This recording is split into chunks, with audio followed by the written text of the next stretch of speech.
got 2 more episodes, and we got a jam-packed episode today. So, Mike, unless you got anything you want to talk about, we might want to just jump in for the sake of time. Yeah, we should just. I don't really have any other update. No updates as far as chemo. No. Yeah. Status quo. I got you. All right. Well, let's do this for the sake of time to get into it. Mike, our first question is going to be from Tim, and he's got 2 or 3 questions here, kind of back to back, and some of his questions are, what is the relationship of the martyred souls under the altar to the 144,000? When in prophecy is this event taking place? And is the number 144,000 to be understood literally? Well, on the identification of the 144,000, I'm more or less just going to refer to not the transcripts, but the book. Those of you who might recall, the notes from this podcast I have put into book form, and we are selling that as sort of a commentary. So I'm going to read from that to answer this question, because we've actually been over this before in the series. I also have to add here, I don't really see a reason to care who the 144,000 are, but I know people, for some reason, get into that part of the discussion. So I'm just going to read where we were before. I earlier in the podcast, I said something to this effect. Given the secure Old Testament context for Revelation 7, this writer, that is me, believes it makes more sense to have the 144,000 as Jews who are loyal to the Lamb. In other words, they're Jewish followers of Jesus. And so they're Christians. Okay, so we can't confuse Jew and Christian here. It's the same thing if we're talking about those who are the true seed of Abraham, i.e. believers in Jesus. They'd be Christians too. So they're Jewish followers of Jesus, and so they're Christians, but they should not be thought of as Gentile Christians who are to be regarded only as spiritual Israelites. They are Jewish followers of Jesus. And that's the view I take. Everything about Revelation 7, 1 through 8, where we first encounter the 144,000, is Jewish and Old Testament in context. You have a census, you have tribes, you have the attachment to Ezekiel's sealing in Ezekiel 9. The subsequent mention of the 144,000 in Revelation 14 is consistent with that. And I doubt that there is an intended contrast between the 144,000 in Revelation 7 versus the 144,000 in Revelation 14. I think they're the same. Now, some argue the two groups are different, asserting that the 144,000 in Revelation 14 cannot be Jews, but I think that makes little sense. The only possible basis for such a conclusion is that the 144,000 in Revelation 14 aren't listed in their tribes. But my question is, why would John need to provide the list twice, particularly when the critical number, 144,000, easily links the two passages? So many ethnic Jews follow the Lamb. They follow Christ in the New Testament. I think that's what's going on here. Their status as Jesus followers did not mean they were no longer regarded as ethnic Jews. That's what they were ethnically. Such an objection seems to confuse a spiritual label, Christian, with an ethnic one, Jew. You can be a Jew and a Christian at the same time. You're just a Jewish follower of Jesus, and I think that's where the 144,000 are. I also, as part of the question, we get into this Great Tribulation language. I think it's worth reminding people that there's only one secure place in the Old Testament from which the Great Tribulation language derives. And that, again, is going to be in Daniel. So earlier in the podcast, I'm going to read again from the book that we've produced for this.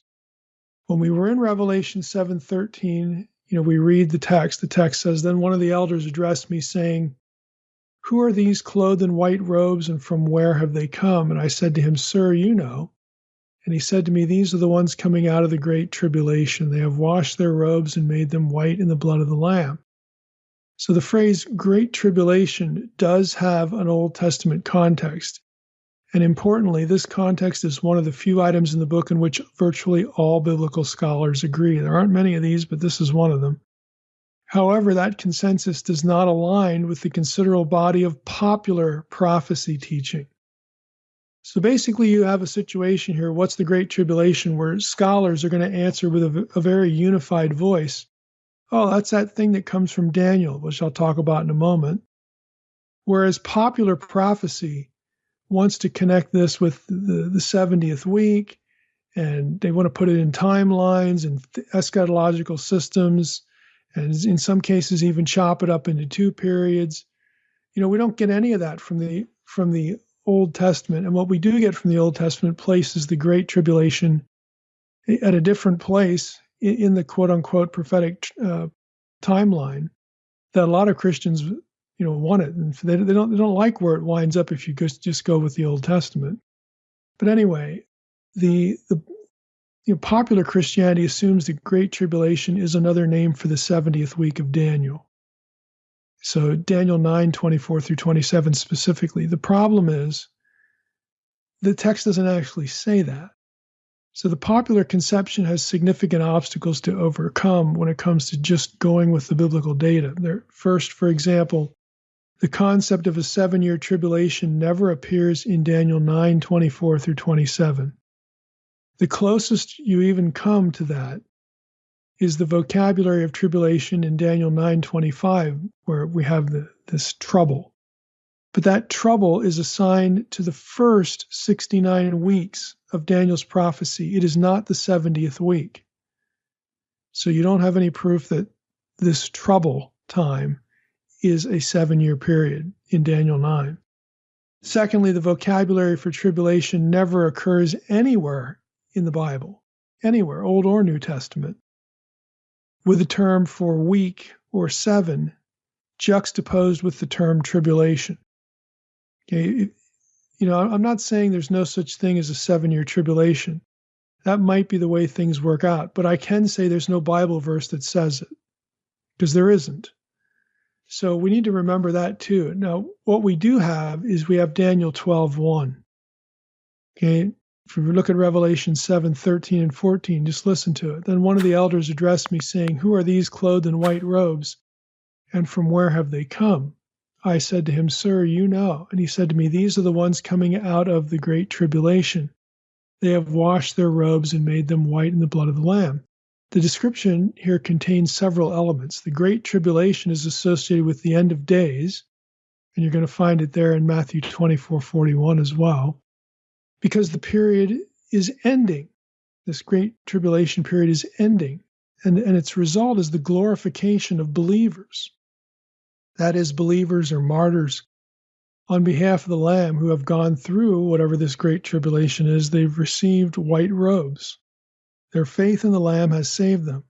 And lastly, if the great tribulation is at a close, then the great white throne judgment and verdict of the book of life should logically ensue from that point on, which is indeed the case. Revelation 13:8, Revelation 17:8, Revelation 20:12, and Revelation 20:15. And now if you look at Daniel 12:1, it kind of clicks. "At that time shall arise Michael, the great prince who has charge of your people. And there shall be a time of trouble, such as never has been since there was a nation until that time. But at that time your people shall be delivered, everyone whose name shall be found written in the book." Now, that's the end of Daniel 12:1. The book of life, we know when that judgment scene happens in the book of Revelation. And preceding that is when you get the talk of the martyrs, who've emerged from the great tribulation. So these are the same elements. Daniel 12:1 describes an end of days tribulation. There's no number assigned to it in Daniel 12:1. There's no number of years. It is rightly considered a correlate to the great tribulation of Revelation because of the way Daniel describes it. Quote, Daniel again, that this time of trouble will be such as never has been since there was a nation until that time, unquote. This description is in fact what leads scholars to link Daniel 12:1 to another Old Testament passage, Jeremiah 30, verse 7, which is called the time of Jacob's trouble. Further, the righteous, the people of God, are delivered, those whose names are found written in the book of life, and so on and so forth. So, again, if you want to look at it biblically, you want to get John's theology. You want to see where it hooks into the Old Testament, which is the purpose of the whole series that we just did. then you're going to come out with a little bit of a different take on things. At least I would hope you would be hesitant to say things that the text never actually says, such as there is a coming 7-year great tribulation. We don't know that. We know that there is a coming great tribulation, at the end of which it's going to close out, this period of persecution, this horrific tribulation. We're going to transition from that to the glorification of believers. So logically, it's at the end of the day of the Lord, because then we get the final judgment, and the righteous are vindicated, including the martyrs that are described in the book of Revelation. So we get the same flow, the same chronological flow that we get from the Old Testament, but the Old Testament doesn't actually insert these numbers. Those are sort of inserted in a dispensational system that's very common. It's less common in other systems. But there's no verse that actually does that. And so that's going to affect how you think about the tribulation and everything associated with it. So again, that's how I approached it. That's how we did it for the sake of the podcast. I would say, what can we know about the Great Tribulation? It's connected to Daniel 12:1 and Jeremiah 30. It's linked to Matthew 24:21. It's a time that precedes the final judgment, which of course is associated also with the return of Jesus, and it involves persecution. That's about all you can say. Those points are the secure ones. Going beyond that, you're in the area of speculation. There's no timing given for it. So where does it fit on the timeline? There is no timeline. There's no specific timeline. There's a general flow of events, but that's about all. B and Ollie in Thornton, Colorado have a question on hell, Sheol, from episode 363. I was surprised that Dr. Heiser didn't go to the story of the rich man and Lazarus. According to that story, Sheol, where the wicked go, and the bosom of Abraham, where the righteous went at the time, are two separate compartments. Paradise? When Jesus died and was resurrected, it says he led captivity captive, Ephesians 4:8. Does that mean those people in Matthew 27:52 through 53 were those taken captive with him, the ones that came up out of the grave and walked around? Then Matthew 27:52 through 53, and the tombs broke open, the bodies of many holy people who had died were raised to life. They came out of the tombs after Jesus' resurrection and went into the holy city and appeared to many people. What happened to all these people? Do you think they were taken up with him? There's a lot of conflation going on here in the question. First of all, we're not going to entertain Matthew 27 here. That needs a full episode. In fact, that's such a vast topic, it might take us 2 episodes to get through that. I can say, though, that what happens in Matthew 27 has nothing to do with Ephesians 4:8, leading captivity captive. And that doesn't have anything to do with emptying hell of believers. So that's why I say there's a lot of conflation of ideas here that don't really work. Now, for Ephesians 4:8, I would refer B and Ollie to Unseen Realm, pages 292 to 295 for that. Taking captivity captive is not a release of the righteous. It's the conquest of the ungodly, specifically supernatural forces. So it's the opposite of what mostly is popularly taught, and I spend a good amount of space in Unseen Realm talking about that. So again, it has nothing to do with release of the righteous. The 2 compartment thing, we need to stop thinking about the spiritual world as having compartments or apartments or anything like that. It is a spiritual world. Spiritual world is the counterpart to the physical world. In the physical world, there are different places, because the physical world, you can talk about having place and space, latitude and longitude, because it's the world of the embodied. So that world has places. It has neighborhoods. It has places where good people live, the righteous. It has the church living in it, and it has the ungodly, those who are lost living in it. It's the world. The spiritual world is the same thing. It's just a counterpart, but on a spiritual scale. In the spiritual world, There are supernatural beings loyal to God. There's God. God lives in the spiritual world. But the spiritual world is also the realm of the disembodied. So the dead are there too. And the dead, some of them are destined to being with the Lord. And again, I'm a believer that Paul actually knew what he was talking about when he said to be absent from the body is to be present with the Lord. So I'm going to take Paul there. I'll side with him. I don't believe in soul sleep or anything like that. So there's that part of the spiritual world where the righteous, get to be with the Lord. And then there are those who do not, occupy space. They do not enjoy the Lord's presence. All these things are in the quote unquote spiritual world. I myself, we're all forced to use some kind of language of place when we talk about the spiritual world, because we don't know how to talk about a placeless place. We don't know how to talk about a place that doesn't have latitude and longitude, doesn't have height or depth or width or breadth. That's what the spiritual world is. So we are forced to use the language of physicality, the language of spatial existence. And so were the biblical writers. They're humans too. They don't know what it's like to be a spiritual being because they're not. They're embodied. So this language we get in Scripture should be taken with that sort of grain of salt. What I mean by that is not to say that it isn't true. It is. But realize that the language that's being used doesn't really fit. And it can't fit, but it's the best we've got. So no, if we were to visit the spiritual world, today, we wouldn't get road signs that say this way to paradise, this way to Sheol, or this way to, they don't. We have to think on those terms so that we can even try to understand another place that isn't this place. It's just we're trapped by the limitations of our vocabulary. But the reality is the spiritual world is the world of the disembodied. It doesn't have the kind of physicality like we're used to. It has something, we get some sort of body, but it's not one that conforms to the laws of physics as we know it. If it's a body like the Lord's, and that's what Paul says in 1 Corinthians 15, the Lord's body in the resurrection state had unusual capacities. It didn't have blood, for one thing. He could appear in rooms that were locked and, no windows and doors open. That's a totally different existence. But to even talk about that, we have to use the language of embodiment. We don't have anything better.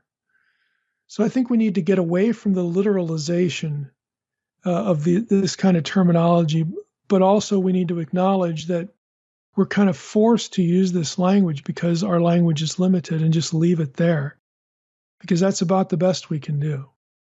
So the people, back to the Matthew 27, that has nothing to do with Ephesians 4, and Ephesians 4 has nothing to do with Luke 16 as far as, releasing the righteous goes. That's something totally different.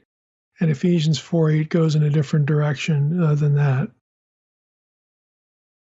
Heather has her next question. In episode 376, Dr. Heiser quotes Bill when he talks about the prophets polluting Israel and idolatry. And so the punishment of Jeremiah 9:15, bitter food and poisonous water, is suited to the crime. My question is, could this also be a similar idea looking back even further to Exodus 32:20, when Moses burns the golden calf, grinds it into powder, and mixes it with water and makes the sons of Israel drink it? Yeah, there's some terminology used here that you're going to find in other passages too. I think that the idea of idolatry being a pollution to the land is legit because it is spoken of in those terms. And so there's some sort of conceptual link between that idea and what the passages that are raised in the question. But I don't see any relationship to the drinking of the powdery mix per se. In Jeremiah, the concoction is either something made from a plant or serpent's venom, and they're not the same elements in view in the Exodus judgment. So let me just go to Jeremiah 9:15 so I'll read this passage just so that you don't have to sort of look it up yourself. The Jeremiah 9:15 says, "Therefore thus says the Lord of hosts, the God of Israel, Behold, I will feed this people with bitter food and give them poisonous water to drink." So you have some terminology here in this passage, like bitter food is la'ana, and then this poisonous water to drink. That language in Hebrew doesn't appear in the earlier Exodus passage. The Exodus passage that the question alludes to about grinding up the idol and making the people drink from it. The verbiage there is different. So I don't see a direct connection between the two, but I do see a connection between idolatry generally and quote unquote polluting the land. And that's the more general point. Idolatry is cast as something that pollutes the land of promise itself. And the reason is idolatry is cast as spiritual adultery. And adultery was one of the sins that profaned the land morally. So that's how you get this connection with pollution, spiritual pollution, spiritual idolatry, profaning the land. That's how you tie all these points together. And for passages, you could go to a place like 2 Chronicles 36:14 or Jeremiah 3:1, really Jeremiah 3:1 through 9. You could go to Deuteronomy 28's curses, which revolve around unfaithfulness and idolatry, again, using the adultery metaphor. The land becomes polluted as a punishment, and the land itself spits out or expels the Israelites. Now, all of that makes sense when you get to the metaphor in the book of Revelation of the whore of Babylon. There's a reason why the beast system is thought of in terms of a whore, a prostitute. And it goes back to this notion of idolatry being spiritual adultery. So all these ideas are connected, but I don't see a specific connection back to the Exodus passage. Our next question comes from Dana. I just finished listening to Revelation 7, Part 2, and I think maybe Mike missed the most important weird thing concerning the 144,000. The implication that loss of virginity equals defilement in Revelation 14:4. It might make one temporarily unclean, but not defiled. I think the Old Testament is pretty strong in promoting the concept that married sex is a good thing. That makes me question what related to promiscuity would equal defilement in the Old Testament. Idolatry? Only idolatry imagery is forged together repeatedly with illicit sex metaphors and the concept of defiled before Yahweh. So is John maybe saying that the 144,000 Christians who are of Jewish heritage are ones who are spiritually virtuous, having never defiled themselves in the worship of gods other than Yahweh?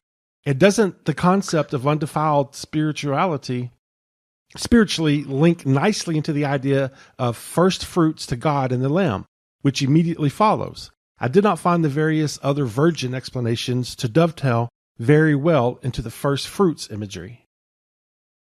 Yeah, well, first I would have to say I did mention where commentators typically want to go to, at the beginning of this whole issue, is they want to go to the prohibition of Israelite soldiers from engaging in sex before battle, and then there's also the priests, periodically are supposed to do this too, in preparation for battle. And we noted in the episode that it doesn't really quite work because it's a temporary thing.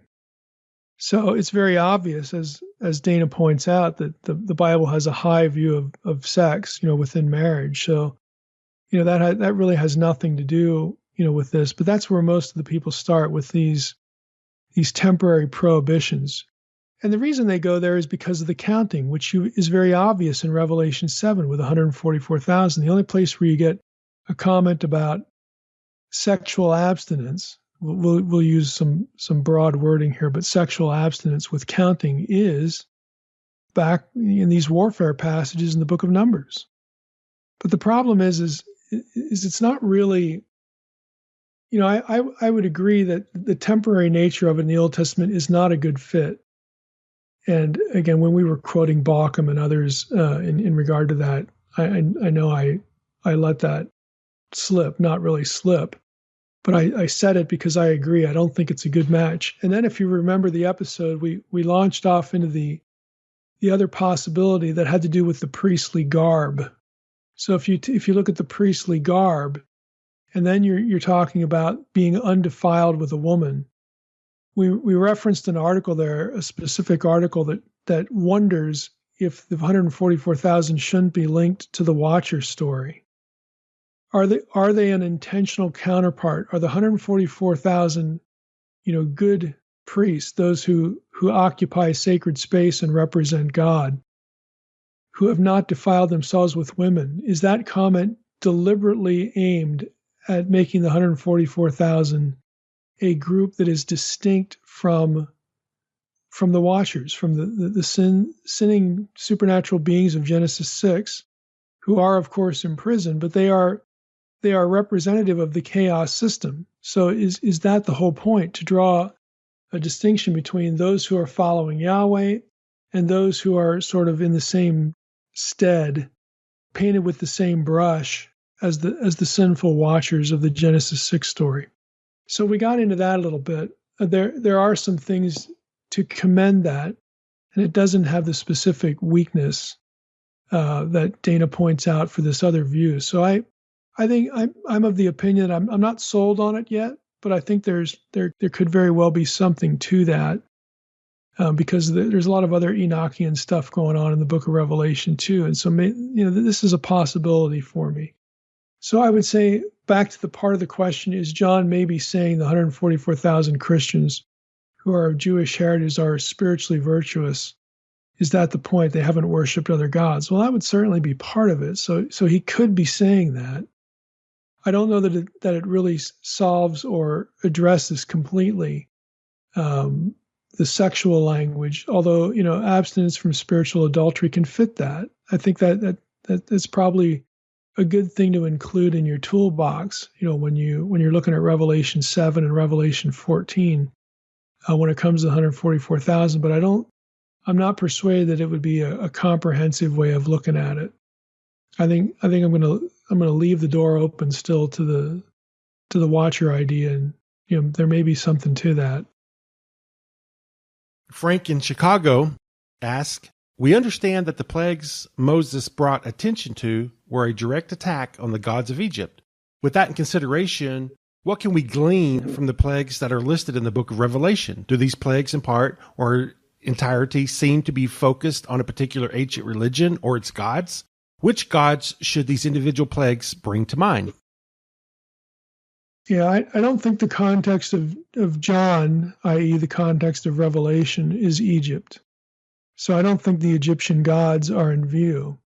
His context is Rome, which of course he connects back to Babylon primarily as the chaos touch point. But he also points to Egypt, who before Babylon was, again, the chaos touch point. It's that representation, that representative group, if you will, that is opposing the people of God and therefore the plan of God at any particular point. Egypt early on plays that role, and then later on it's going to be Babylon. And John dips into both wells, but his own context is not going to be specifically the gods of Egypt. I think, just generally, what you have is aligning yourself with any deity. Anyone other than Jesus is in view. But if you had specific deities in view, then either a deity or deities that would be in question would have been one worshipped in Asia Minor, because the book of Revelation is written to those churches in Asia Minor. And so you might have a deity like Zeus or Hecate or Artemis in view, but I tend to look at it more generally than that. Even though Zeus gets a few punches in the nose in the book of Revelation, especially early on, in chapter 1, verse 4, and Artemis does as well. I mean, there are those occasions, but I tend to think that the book, more broadly speaking, is not aimed at a specific pantheon, but worshiping any deity, aligning yourself with anyone other than the Lord is the point. Brad asks, was the apocalyptic genre nature of Revelation confusing to the original listeners, or did they understand the symbology? I would say literate Israelites. And there are, just like today, there are people who are more literate. They read more than other people. So if you're in the reading class, those who have access to literature and actually, read it, the better educated class, they're certainly going to be familiar with the symbology in the book of Revelation and generally apocalyptic symbology because it occurs so frequently elsewhere. You have lots of Second Temple texts that have apocalyptic imagery. The two biggest examples would be First Enoch and Jubilees. But there are a number of Dead Sea Scrolls that are either independent compositions or fragments of other books that would fit into the apocalyptic genre. So if you were a reader, you're going to be familiar with this. If you're not, I think some of the what I would want to call upper tier symbols, something like Leviathan, is so ubiquitous in the ancient world that I'm sure they would have gotten that one. I don't know if they'd get the nuancing of a lot of other things, but this is also why it's wise for the Lord and wise for John to connect what he's saying back to the Old Testament, because even if you're not well read, if you go to synagogue or if you go to a church, you're going to be being taught out of your Septuagint. You're going to pick up some of these things if that source material is linked to what John is saying in this letter that you're hearing about, way back in the first century church. So that's going to help with having some touch points of explanation. But if you were a literate, somebody who's fairly well read in the ancient world, you're going to have run into these things in a lot of places. Mike from Santee, California, has a question about Revelation 7:4-8. The listing of the 12 tribes that make up the 144,000, Dr. Heiser mentioned that the order in which the tribes are listed is unique, but he did not elaborate. Is there significance to the order? The ancient Christian commentary on Scripture quotes two sources that are ascribed significance to the order, drawing on Philo's on dreams, or Genesis 49, 1-28. Do these commentaries have a point, or are they reading too much into it? I think they're reading too much into it because I personally don't think there's any meaning to be discerned from the order, because the order is never the same anywhere else. I mean, if you go to the Old Testament, there is no one order there. There's, half a dozen different ways that the tribes get listed. So I don't know why this one departure would have some specific meaning as opposed to all the other ones in the Old Testament. It seems that this is the way we do it. We wing it every time we get to the tribes, it seems. So there's a lot of variation here. If it was the only place that varied, let's say that in the Old Testament, all of the listings were always the same. There was uniformity, and they were all unanimous except for this one. Then there's probably something going on. But this one's like the other ones. It appears somewhat random. Now, there's one scholar I know of, and I didn't even really bring it up during the episode because the article's so dense, and honestly, it feels very contrived to me. But I have one article, but the guy's last name, I believe, this is the Manicam article, that tries to relate the 666 to the order of tribes in Revelation 7, and his argument is actually quite hard to follow, and it's dense and again convoluted, but I feel like a word like contrived is not too harsh for it. And honestly, it would require visuals as well. You'd have to see the alignments in all the different ones. What he tries to do is he tries to associate certain slots in the order as being favorable or unfavorable, spiritually speaking, like they're associated with tribal failures. Like if you're in this one specific slot, everybody that's in this specific slot, there's even though there's different tribes that occupy this slot, it's a tribe that had some sort of spiritual or moral failure in the Old Testament. And then he also wants to take that into the lists of the apostles to try to see that the juggling of Judas has something to do with the bad slot of the genealogies, and then connecting both of those thoughts to the 666. Look, when I say it's dense and convoluted, that's an understatement. And there's no way to do this in audio, to even take anybody through it. And to me, it's a system in search of a text. That's just the feel I have for it. But it's the only one I've ever come across that tries to argue something is related to 666 by virtue of the missing, or the order of presentation here for the 144,000. So there you have it. I mean, there's really nothing to be gained here. Even the omission of Dan, which is interesting, that the Antichrist is from Dan. Well, Dan's not the only one omitted if you want to be really technical about it. Joseph, you have Ephraim. You don't have Ephraim and Manasseh. You've got one of them, and Joseph is excluded.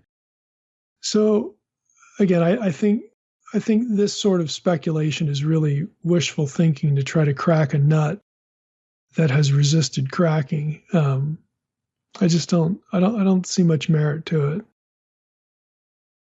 Adele from Emmett, Idaho asks, is it possible that the seals have been being opened ever since Jesus ascended to the throne, that the seventh seal will be opened as the wrath of God begins, and that the trumpets and bowls together are describing God's wrath upon the earth? Well, there are those systems that take that view. So if you're asking, is it possible? Sure. It goes along with a lot of this stuff happening in the present era, the present church age. And then we're waiting for the seventh, which would be the day of the Lord, this final capstone, cataclysmic, great trouble, tribulation thing.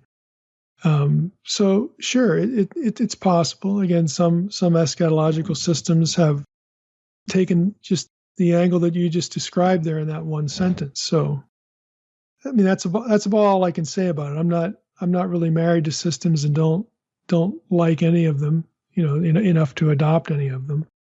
But to be fair to the question, yeah, that's a legitimate angle that you could pursue and find writers and commentators that have taken it before you and enjoy it, be warmed and filled by that.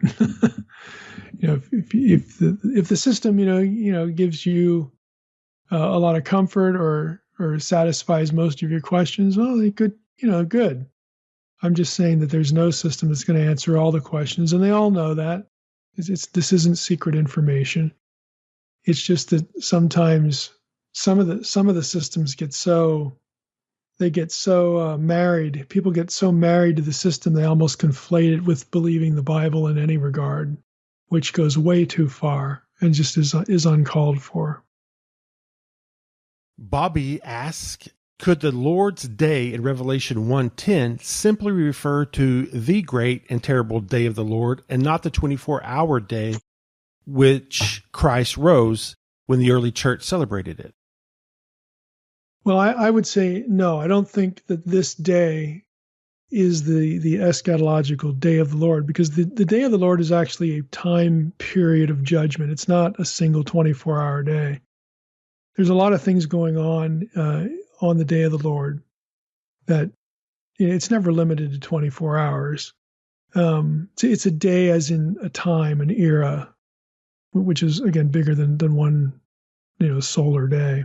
That something's going to happen. There's also no textual reason to limit the language back in Revelation 1 to the Lord's day to being a single day. And on in his commentary notes, he's quoting somebody named Rohrdorf in a specific study on the Sunday question. Is Sunday the Sabbath, and early Christian worship on a Sunday. And he points out that the phrase used in Revelation 1:10, the Kyriake Hemerah, on the Lord's day, is not synonymous. It's not a synonym for Hemerah tu Koryu, that's the day of the Lord, since the latter phrase traditionally referred to the eschatological day of the Lord. So what that means in English is that the wording in Revelation 1:10 about John being in the Spirit on the Lord's day, in Greek, that is not the same Greek phrase as is used everywhere else when it's clear the day, the eschatological day of the Lord is being talked about. That's going to be a different Greek phrase. So I would say on the basis of that's not what we're dealing with in regard to this language early in the book of Revelation. Thomas wondered if Jesus was dead in the abyss, would that not mean Satan would be dead as well? I just think of the Edenic prophecy. Both the woman's seed and the serpent would receive a deadly blow. This is my first question. Does Satan being in the abyss mean he is dead? The second point is about the kind of death that the gods, sons of God, were destined to have. Psalm 82:7 says they should die like mere mortals. Could this possibly refer to Revelation 12 and the ouster of Satan and his angels from heaven to earth? So this is a good example of why. Let me put it this way. Satan exists. Therefore, he is not dead. If we define death as ceasing to exist. So here we are back to how do we define death? And if we want to find death as separation from God, well, okay, Satan is separated from God. He's the Lord of the dead. He's down here doing his thing, but it's not like God can't be at those places either. We got into this a little bit when we were talking about how difficult it is to talk about an omniscient being, God, and an omnipresent being, the God of the Bible, and how these attributes work their way into situations that would seem to limit them or require some sort of redefinition of them. For instance, if God is omnipresent, we can't exclude him from this place called the realm of the dead. But yet God isn't there because he is life.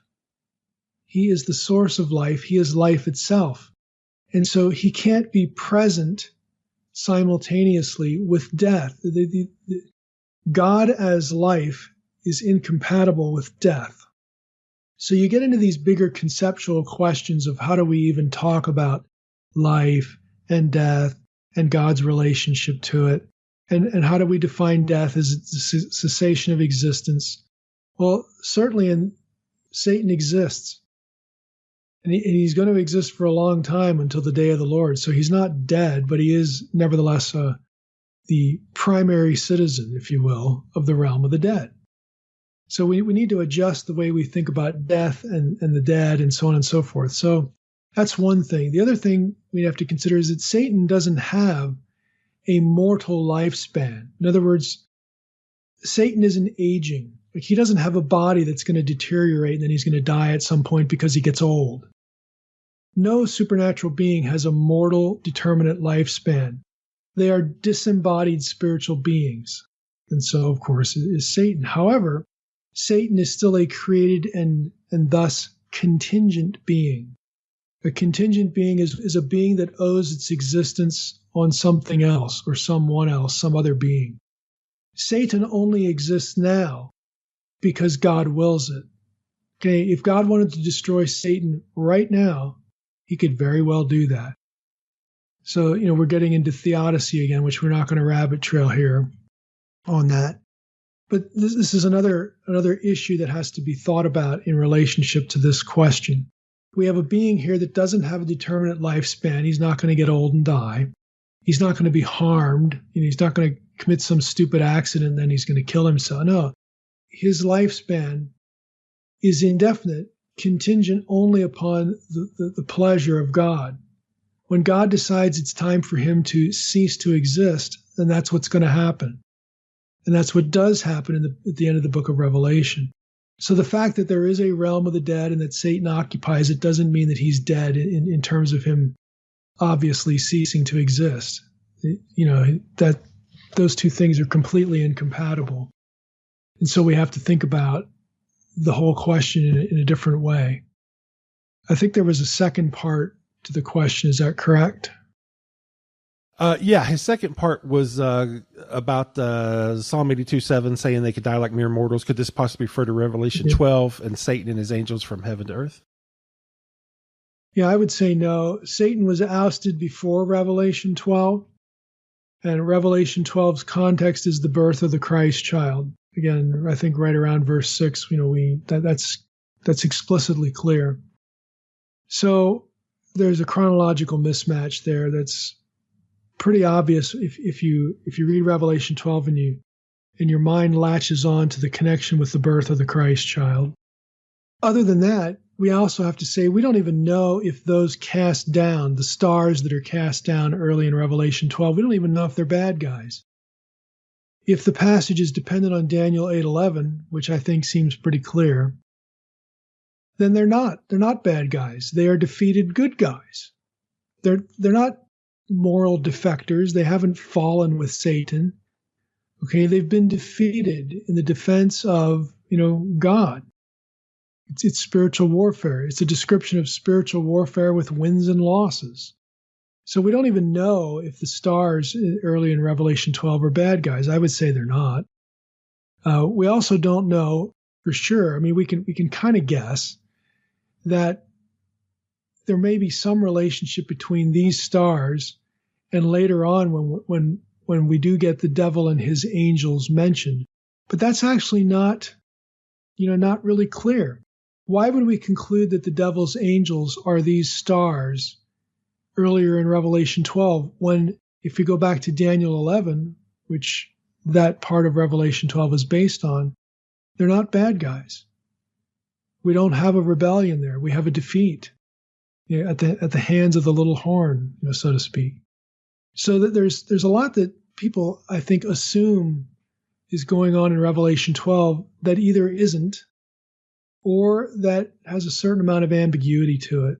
And I think we need to pay more attention to that fact that there are things going on here that mar this neat picture of the devil falling with a third of the angels, sometime in the primeval past. You're just really not getting much help from Revelation 12 on that if you read it closely and look and see what parts of the book of Daniel it plays off of.